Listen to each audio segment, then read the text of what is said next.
Ada sebuah cerita dari wilayah paling barat Pulau Jawa. Cerita tentang kawasan pesisir memesona yang memanjakan mata.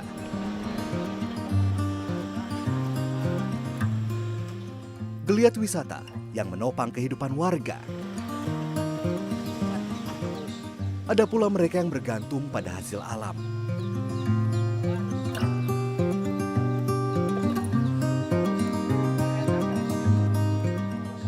Juga mereka yang setia menjaga eksistensi seni dan budaya yang semakin langka. Inilah cerita perjalanan menjajal rasa, pesona wisata, dan budaya dari selatan Banten.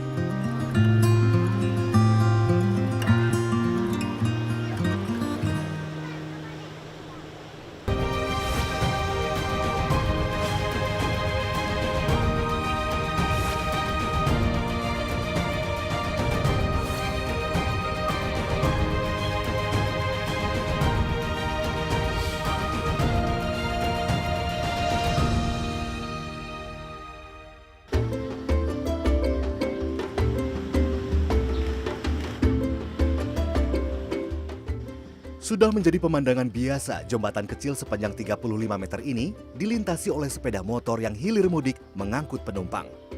Jembatan ini adalah salah satu akses utama menuju objek wisata kawasan pesisir bernama Sawarna. Dari Jakarta, perjalanan menuju Desa Sawarna memerlukan waktu tempuh sekitar 5 jam. Berlokasi di Kecamatan Bayah, Kabupaten Lebak, Banten, sedikitnya ada 9 objek wisata di Desa Sawarna. Mayoritas adalah pantai. Tiket masuknya rata-rata Rp5.000 per orang.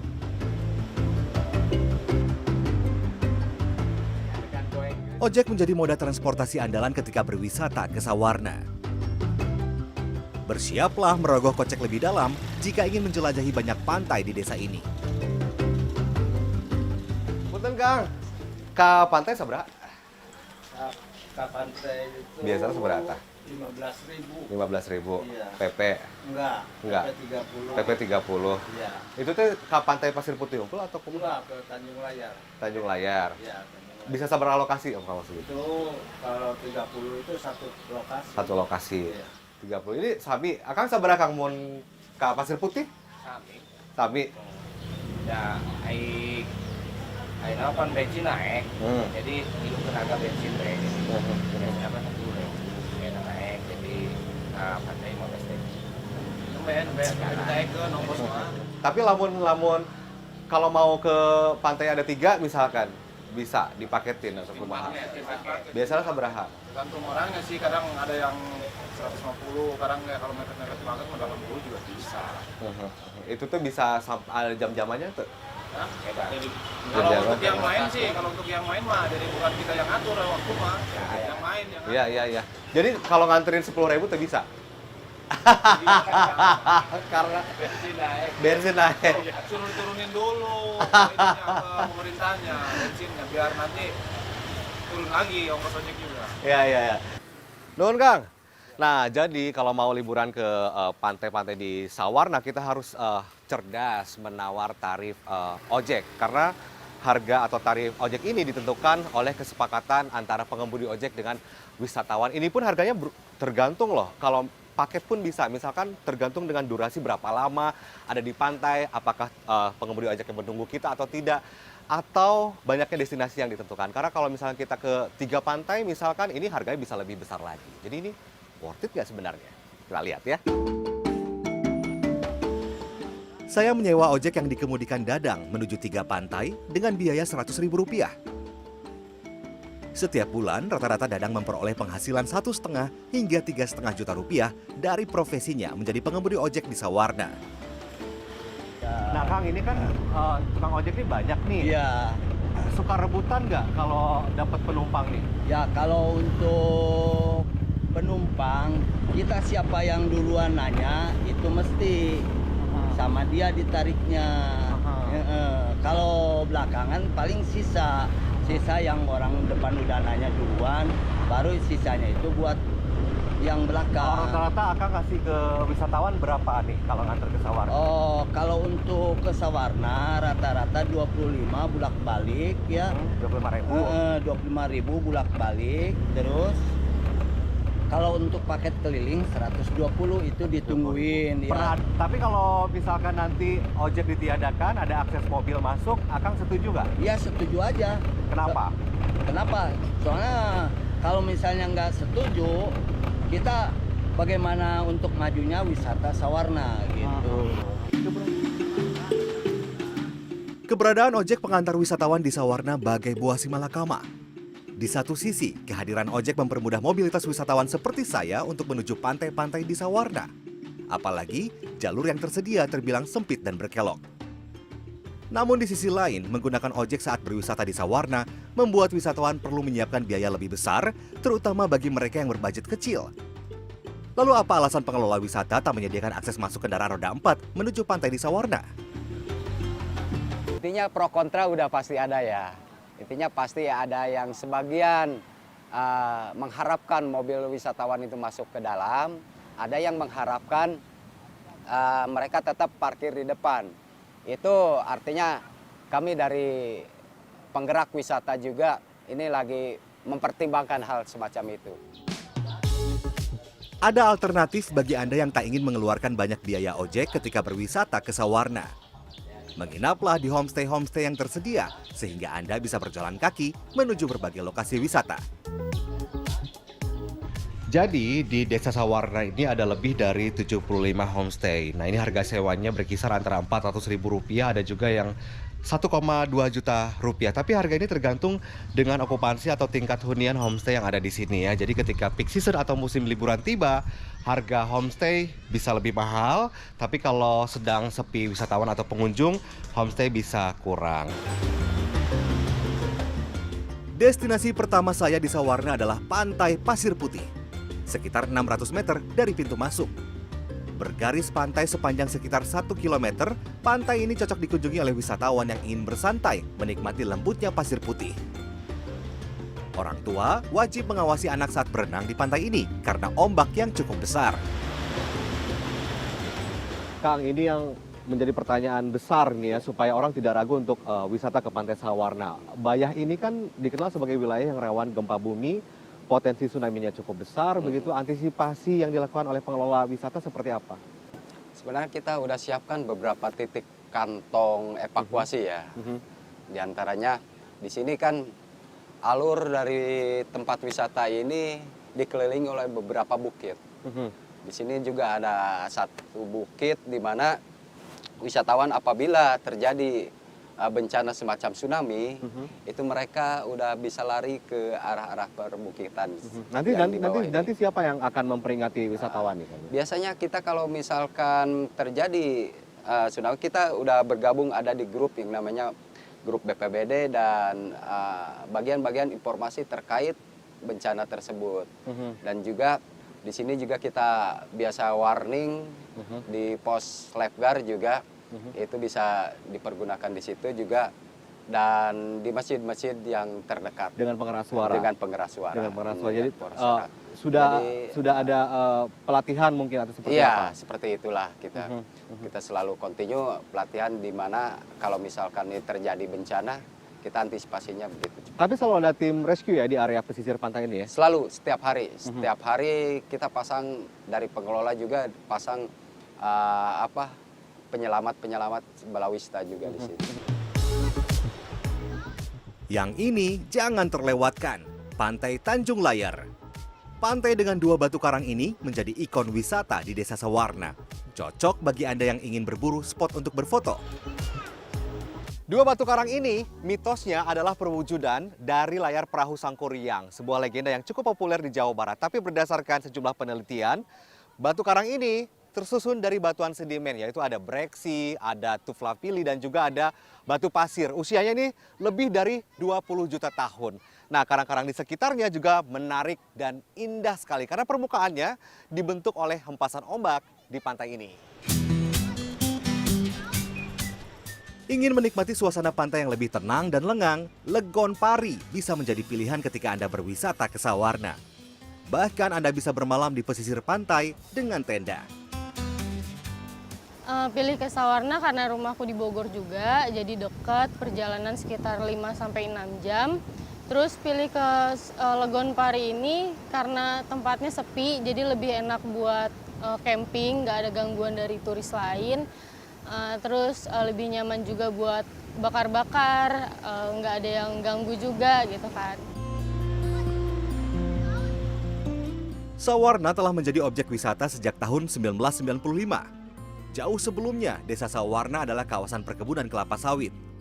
Pengusaha perkebunan pertama di desa ini adalah seorang berkebangsaan Belanda, Jan Louis van Gogh, yang makamnya masih terjaga di kawasan pintu masuk menuju pantai.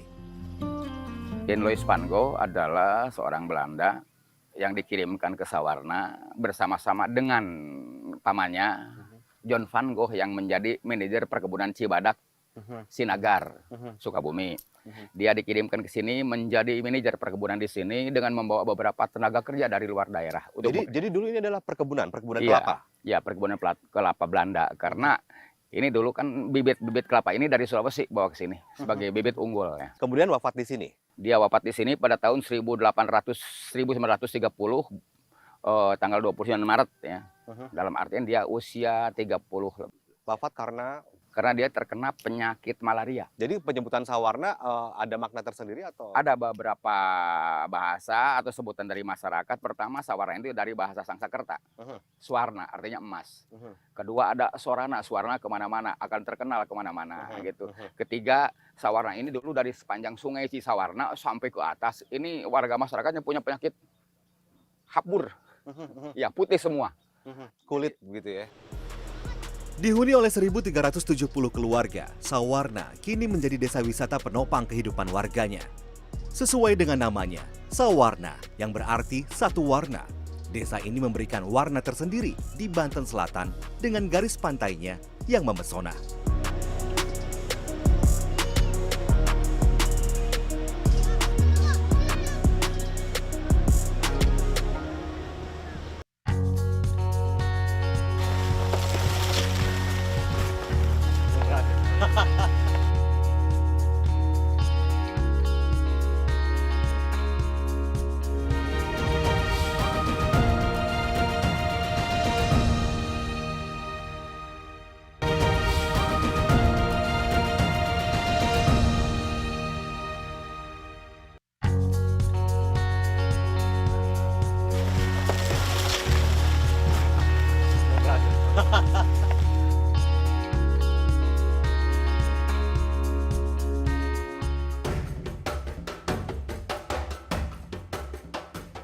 Ini dia pisang seblot.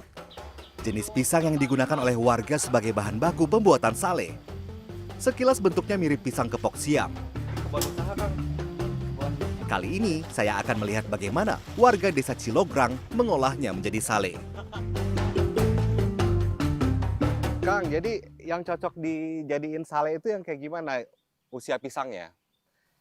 Sebetulnya ini juga udah masuk sih, tapi kalau misalkan ada yang lebih tua lebih bagus. Lebih tua lebih bagus. Warnanya masih hijau gini masih bisa sebenarnya? Bisa sebetulnya. Cuma nanti kalau misalkan kayak seperti ini lebih tua ya. Kalau ini kurang. Nanti di penyusutan salenya lebih menyusut lebih banyak. Ini berarti tinggal diapain ini? Diram dulu berarti ya? Iya, kita kumpulin dulu, baru diram supaya matang dulu, baru setelah matang Oke. proses. Yuk, kita bawa Kang. Oke. Pisang seblot yang telah matang dikupas satu persatu. Di pabrik sale pisang milik Suhijat ini, sedikitnya ada 6 warga yang bekerja. Sudarsi salah satunya.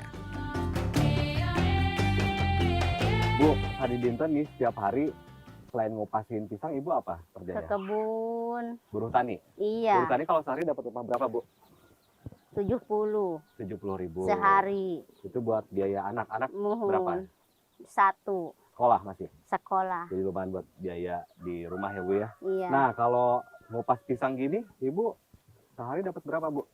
Tergantung jam-jamannya sih, selesai gitu maksudnya ya udah.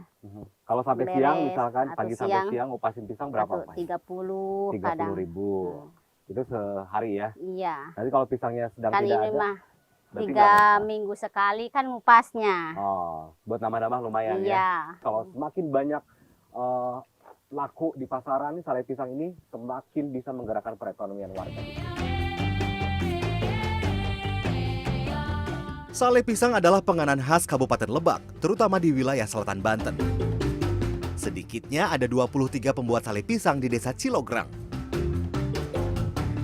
Mereka memanfaatkan pisang seblot karena harga jualnya yang terbilang murah. Kira-kira kalau misalkan terangkat sale, ya petani pun akan terangkat dari daya jual caunya ya, pisangnya. Itu barangkali. Kalau misalkan kita beli 1 kintal misalkan, 1 kintal itu menghasilkan 10 kilo sale. Jadi 10% aja. Kalau dari 1 ton itu 1 kintal. Dari 1 kintal itu kalau misalnya dijual keluar itu bisa sampai 30.000 per kilo. Kalau di sini pasarannya 15.000.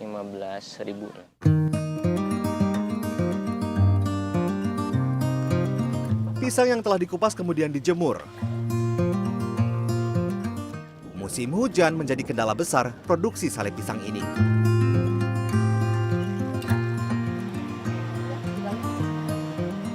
Selain dijemur, pisang juga diasapi beberapa kali agar kandungan airnya berkurang. Ada teknik khusus yang digunakan agar menghasilkan sale pisang dengan tekstur dan aroma khas. Proses pengasapan pisang tak boleh dengan api langsung.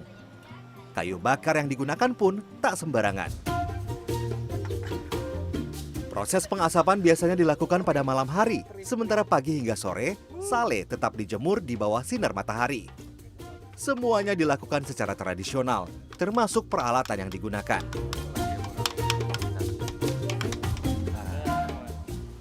Jadi proses pembuatan sale pisang ini panjang sekali. Ini sekitar 5 hari setelah proses diasap, dijemur. Ketika kandungan airnya sudah semakin sedikit, tandanya sudah siap dikonsumsi. Nah, tandanya secara fisik adalah tidak lengket nih, seperti ini nih. Ini bisa kita makan. Beda banget ya kalau saya makan sale pisang dari pisang lain kayak pisang Ambon. Yang ini lebih kenyal, manis, ada kecut sedikit. Ini legit banget, ini enak banget loh.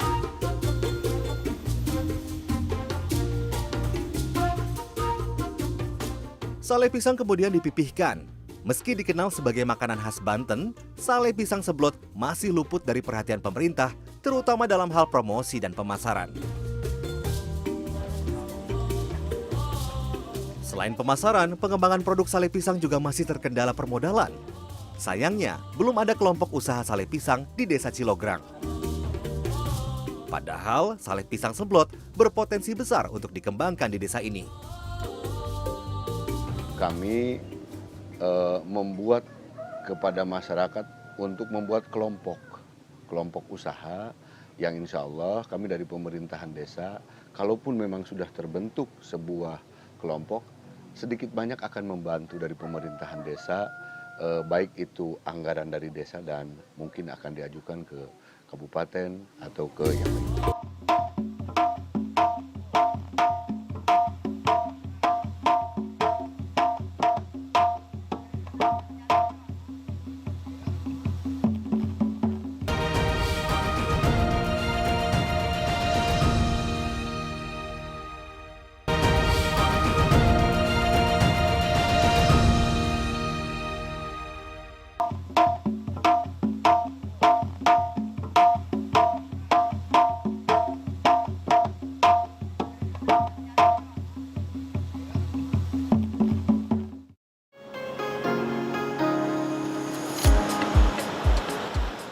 Wilayah Banten Selatan tak hanya memiliki pantai yang memesona. Ada wisata seni dan budaya yang dapat Anda jajal ketika berwisata ke Kabupaten Lebak. Debus salah satunya. Sebelum pertunjukan, para pemain debus biasanya melakukan ritual yang dipimpin oleh sesepuh padepokan. Sambil mempersembahkan sesaji yang disebut susuguh, mereka memanjatkan doa agar diberi kekuatan saat melakukan atraksi. Di awal kemunculannya, debus dikenal oleh masyarakat Banten sebagai salah satu media penyebaran ajaran Islam. Ketika era keislaman masuk, dan ini direvitalisasi sehingga hal-hal yang berbau kesyirikan dan sebagainya itu dibuang, diganti dengan hal-hal yang sifatnya keyakinan terhadap Tuhan. Artinya pada debus ini sebetulnya sebuah pertunjukan keyakinan. Ketika seseorang yakin dengan Tuhannya dan kemudian melakukan ritual, memohon dan sebagainya, maka Tuhan yang Maha Pemurah pun akan memberikan apa yang diinginkan. Tabuhan kendang pencak dibunyikan. Pertanda pertunjukan dimulai. Sebelum melakukan atraksi, pertunjukan debus biasanya diawali dengan pencak silat. Sebetulnya gerakan bela diri memang gerakan bela diri. Cuma berhubung kami itu diaplikasikan dengan seni budaya, bagaimana kami itu mempertunjukkan gerakan pencak silat, gerakan silat gerakan benar-benar gerakan silat diiringi dengan musik. Setiap pemain debus pasti pesilat. Namun tak semua pesilat adalah pemain debus. Debus berasal dari kata dari bahasa Arab, dari bahasa Sunda juga gitu ya, gedebus yang artinya tidak tembus dan sebagainya. Tapi intinya debus adalah sebuah kesenian tradisional yang memang berasal asli dari Banten. Banten yang menggabungkan kesenian pencaksilat, tradisi pencaksilat, ilmu bela diri pencaksilat dengan kemampuan orang itu mempertunjukkan hasil dari olah rasa dan olah tubuhnya menjadi seseorang yang dijaya gitu, sehingga mereka tidak mempan untuk dibacok, kemudian mempertunjukkan hal-hal yang orang normal nggak akan bisa gitu. Masyarakat biasanya mengenal debus sebagai atraksi yang menyeramkan, namun tidak demikian bagi saya. Deg-degan juga ya mau nonton atraksi debus. Tapi yang harus Anda ingat adalah atraksi debus ini mengandung unsur kekerasan. Jadi memang harus ditonton oleh orang dewasa. Anak-anak boleh menonton tapi harus didampingi orang tuanya ya. Dan ingat, atraksi debus ini hanya boleh dilakukan oleh profesional, bukan untuk ditiru. Satu persatu pemain debus menunjukkan kemampuannya. Berbagai atraksi dilakukan. Memukul kepala dengan rotan, menginjak api, hingga memecahkan batu dengan kepala. Mereka kebal terhadap peralatan yang digunakan. Ada pula yang kebal terhadap benda-benda tajam seperti golok dan jarum, sekalipun terkena lidah. Bahkan alat bor tak dapat menembus kulit. Hanya orang-orang tertentu saja yang mampu melakukannya. Selain berlatih, mereka menjalankan syarat dan berbagai pantangan agar ilmu debusnya sempurna. Memang ada pantangannya. Jadi pantangan itu memang bukan hanya tentang debus saja. Jadi bagaimana akhlak kami teratur, terarah gitu. Karena orang yang debus akhlaknya harus baik agar selaras. Karena di debus juga yang pertama kami diajarin debus itu bukan debus dulu sebetulnya, tapi akhlak dulu. Yang pertama, tidak boleh sombong. Tidak boleh ujub riya takabur. Tidak boleh kita bisa debus, kita itu gagah, tidak boleh. Sebetulnya tidak boleh. Maka pantangan kami ada pantangan tertentu. Yang pertama, tidak boleh berzina, tidak boleh mabok-mabokan, tidak boleh menipu, dan sebagainya yang buruk-buruk. Hanya orang dewasa saja yang dapat melakukan atraksi debus. Namun pemainnya tak hanya pria, wanita pun bisa melakukannya. Alicia misalnya, warga kampung Cibobos, Kecamatan Cihara berusia 18 tahun ini mempelajari debus sejak masih duduk di bangku SMP. Nah ini kan yang unik nih Teh, kan ini kebanyakan laki-laki nih yang main debus. Katanya kan perempuan, nggak ngerasa risih gitu atau gimana? Oh enggak, kalau ke situnya sih aku juga suka gitu ya, kayak perdebusan kayak gitu suka. Jadi mau gitu. Kan di padepokannya juga ceweknya cuma sedikit, terus aku yang gede, terus jadi kayak mau, terus aku yang banyak ada debusnya. Ikut melestarikan begitu ya. Ini kalau dari segi nominal tiap mentas itu ada upah nggak kalau main debus? Ada. Kalau kita itu kebanyakan ngambil dari saweran gitu ya. Kalau ada yang saweran nanti kita bisa dapat. Ya, tak ada penghasilan tetap bagi para pemain debus. Bagi mereka, bermain debus bukan untuk mendulang rupiah. Ketika saya dipanggil, contoh misalkan ke tempat hajatan, bilang yang orangnya, kan gimana? Saya mah siap berangkat, gitu kan. Adapun budgetnya berapa? Silakan Anda sesuaikan dengan keperluan kami. Kami tidak bisa menghargakan, karena ilmu, terutama ilmu, Dan seni budaya itu bukan untuk diperjualbelikan. Yang pertama untuk dilestarikan. Adapun misalkan ada rezeki yang yang orang yang manggil ngasih kepada kita, ya kami terima. Ketika tidak ngasih pun kami tidak pernah menagih, tidak pernah. Meski aksi para pemain debus terbilang menyeramkan, namun bagi warga, atraksi debus adalah permainan yang menghibur. Awalnya sih saya lihat serem gitu ya, tapi ya kok seru juga gitu ya, sampai nggak menembus, sampai itu pokoknya saya sangat bangga punya budaya seperti ini gitu. Contoh yang harus dilestarikan. Keberadaan debus kini semakin tergerus zaman. Perlu upaya besar untuk menjaga eksistensinya agar kesenian tradisional Banten ini tak semakin langka. Para seniman harus diberi martabat yang tinggi. Kita coba bandingkan dengan Bali. Ketika kita kepingin lihat tari kecak yang bagus, kita harus pergi jauh ke Uluwatu. Bukan yang kecaknya yang datang ke hotel-hotel. Ini kan hal yang sangat beda ya, sangat beda. Secara dignity seniman akan dapat, gitu ya. Kemudian ya memang harus ditempatkan seperti itu. Nah, saya bermimpi ada sebuah balai budaya yang representatif di Blak Selatan. Mudah-mudahan bahkan itu menjadi sebuah destinasi nanti untuk itu. Perjalanan saya di selatan Banten telah mengajarkan banyak hal. Kearifan lokal masyarakat di pesisir pantai yang menggantungkan hidupnya di sektor pariwisata. Bertahan melestarikan cita rasa tradisional dari hasil alam. Dan bagaimana merawat seni budaya agar tak tergerus zaman.